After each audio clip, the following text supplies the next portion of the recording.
Miarabantsika rehetra manaraka tsy tapaka ny vidéo aty amin'ny YouTube indray ny tenako amin'ity anio ity a. Ho feno fifaliana ny fanahinareo a. Dia ho tafatoetra eo amin'ny fanatrehan'ny tomponareo izany. Ny mpanombokelin'ny tompo apôstôly Andreasy a, mitondra ny filazana ho amintsika rehetra eto amin'ity anio ity. Tafaverina soamatsara ao anatin'ny vavaka délivrance zany tsika atoato. Iverina indray ny délivrance isan'andro eto amin'ny YouTube a. Raha sitrapon'Andriamanitra moa mbola mandamina kely ny fandaharam-potoana tena mampalalaka antsika jiabijiaby za io fa raha ny tena tiako a sy ny ahitapoko a dia ho atao direct mihitsy zany ilay délivrance. Dia mety hoe vita émission eto amin'ny radio a amin'ny ohatra hoe 22h aty à Madagasikara no anatanterahana azy na 23h zany no anatanterahana ilay délivrance raha ohatra ka direct. Kanefa mandrapahatanteraka an'izany rehetrarehetra zany aloha dia ny eritreretiko a vavaka délivrance ho alefako eto amin'ny YouTube ihany zany a izay délivrance izay.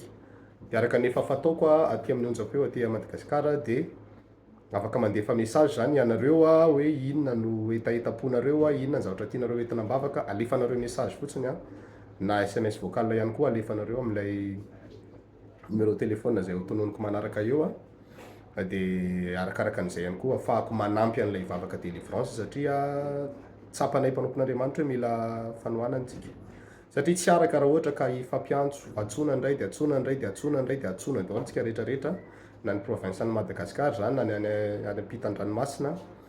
Fa izay ny anton'ny vavaka délivrance eto amin'ny YouTube zany a, ho fanampiana antsika rehetra, fanohanana antsika rehetra, tsy maintsy mandresy isika, tsy maintsy mivany fatotra, indrindra ao anatin'izao ataoko hoe fisavorotana manerana izao tontolo izao a, ny amin'ny tandindon'ny Armageddon izao satria efa atomotra izany fotoana izany a, ka izay no anampiana antsika rehetra mba ahafahantsika rehetra afaka hirehitra tsara ara-panahy, tsy ho voafatopatotry satana, fa afaka hanao dingana na vavaka zany na fifadikana na alim-bavaka na ny fahamarinana ihany koa izany rehetra izany.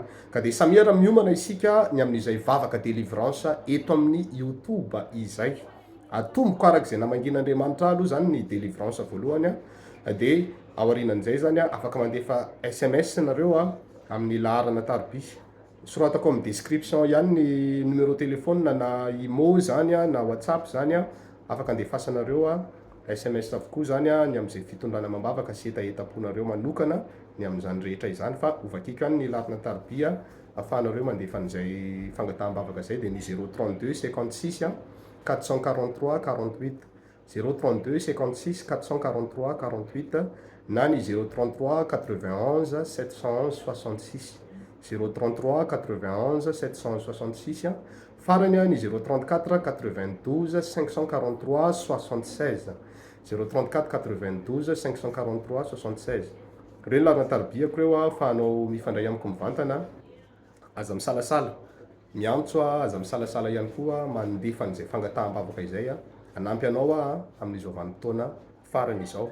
Ny tiako zany tsy hisy elanerana mihitsy amintsika fa amoaka ny etaetaponao ianao a ny zavatra tianao entina ambavaka izay mba fanirianao amin'Andriamanitra dia ifanohantsika hatanterahana izany tanjona rehetra izany. Izay no azoko ambara fa dia mirava sosiny tsara, ampiomano ary ny namantsika dia jereo foana ny vidéo eto amin'ny YouTube zany fa hivavaka isika ary ampirehatra tena ampirehatra.